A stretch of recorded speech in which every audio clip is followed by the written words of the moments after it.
আপনারা সবাই জানেন যে সাংবাদিক সম্পাদক মাহমুদুর রহমান সাহেব উনি একটি মামলায় জামিন চাইতে গিয়েছিলেন, তারপর উনি কারাগারে আছেন। এই ঘটনা সবাইকে, আপনাদের অনেককে দুঃখ দিয়েছে, কাউকে ক্ষুব্ধ করেছে। আপনাদের কাছে মনে হয়েছে যে এরকম একটা ছাত্র জনতার বিপ্লবের পর আসা সরকার, এই সরকারের সময় কেন ফ্যাসিবাদ বিরোধী লড়াইয়ের অন্যতম অগ্রনায়ক মাহমুদুর রহমান ভাই কেন এখানে কারাগারে আছেন। তা আমি আপনাদেরকে একটু ব্যাখ্যা করি বিষয়টা। প্রথমেই বলে রাখি, আমি ওনাকে খুবই শ্রদ্ধা করি। এদেশে শেখ হাসিনার যে ফ্যাসিবাদী শাসন ছিল সেটার বিরুদ্ধে যে লড়াইটা আমাদের, সেটার সূচনা করেছিলেন, বুদ্ধিবৃত্তিকভাবে তিনি সূচনা করেছিলেন, এবং এই জন্য ওনাকে প্রচণ্ড নিপীড়ন, নির্যাতন ভোগ করতে হয়েছে, যেটার সাথে মানে কোনো কিছুর তুলনা হয় না আর কি। তো উনাকে একটা অবিশ্বাস্য একটা চরম ভুয়া মামলায় ওনাকে ফ্যাসিস্ট শেখ হাসিনা সরকার ওনাকে শাস্তি দিয়েছিল। ট্রায়াল ইন অ্যাবসেন্সিয়া হয়েছিল, ওনারা অবর্তমানে শাস্তি দিয়েছিল। অবিশ্বাস্য মামলা একটা, এবং এই মামলার মেরিট নিয়েও প্রশ্ন তোলা যেতে পারে, কিন্তু বিচার কার্যটা সম্পন্ন হয়ে গিয়েছিল এবং ওনাকে শাস্তি দেওয়া অলরেডি হয়ে গিয়েছিল। তো উনি যখন এখানে আপনার বাংলাদেশে আসলেন, আসার আগে কিছুদিন আগে ওনার স্ত্রী, আমাদের শ্রদ্ধেয় ভাবি, ওনার বিরুদ্ধেও একটা অত্যন্ত মানে অগ্রহণযোগ্য ভিত্তিহীন মামলা করা হয়েছিল।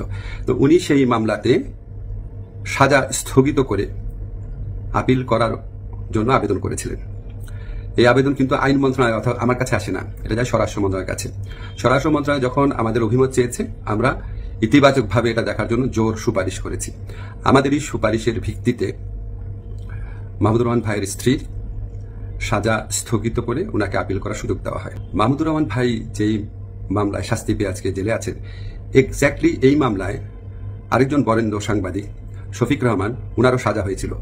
উনি ঠিক একইভাবে মাহমুদুর রহমান সাহেবের যে স্ত্রী আছে, উনি যেমন আবেদন করেছিলেন যে সাজা স্থগিত রেখে আপিল করার জন্য, উনি একইভাবে সেই আবেদন করেছিলেন। আমাদের আইন মন্ত্রণালয়ের মতামতের ভিত্তিতে শফিক রহমান সাহেবেরও সাজা স্থগিত করে ওনাকে মুক্ত মানুষ হিসাবে আপিল করার জন্য যে ওনার যে আবেদনটা ছিল সেটা অ্যাপ্রুভ করা হয়। মাহমুদুর রহমান ভাই এটা করেন নাই।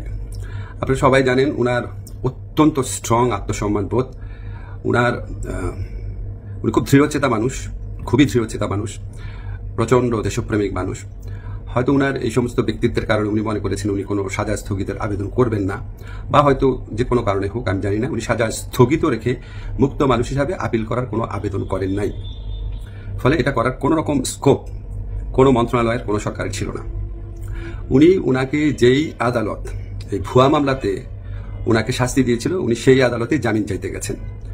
আমাদের ফৌজদারি কার্যবিধিতে আছে, যদি কোনো আদালত কাউকে 1 বছরের বেশি শাস্তি দেয়, ফৌজদারি মামলা যদি 1 বছরের বেশি শাস্তি দেয়, তাহলে সেই আদালত দোষী সাব্যস্ত ব্যক্তিকে জামিন দিতে পারবে না, জাস্ট পারবে না, কোনো স্কোপ নাই। কিন্তু তার চেয়ে যে বড় আদালত অর্থাৎ মহানগর দায়রা জজের আদালত, সেখানে যদি পরে আবেদন করা হয় তাহলে সেই আদালত জামিন দিতে পারবে।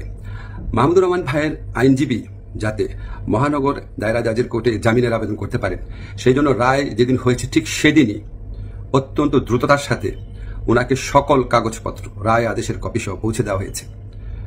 আজকে আমি যখন আপনাদের সাথে কথা বলছি, আজকে হচ্ছে বুধবার, উনি যে কোনো কারণেই হোক উনি জামিনের আবেদন এখন করেন নাই। জামিনের আবেদনটা করলে ওই আদালতে জামিন দেওয়ার এখতিয়ার আছে এবং ওনার জামিন পাওয়ার পথ প্রশস্ত হবে। উনি মুক্তভাবে ওনার যে দেশপ্রেম থেকে, দায়িত্ববোধ থেকে, উনি ওনার সাংবাদিক হোক বা বুদ্ধিজীবী হোক বা ওপিনিয়ন মেকার হোক, উনি ওনার ভূমিকা পালন করতে পারবেন অচিরে, সে প্রত্যাশা করছি।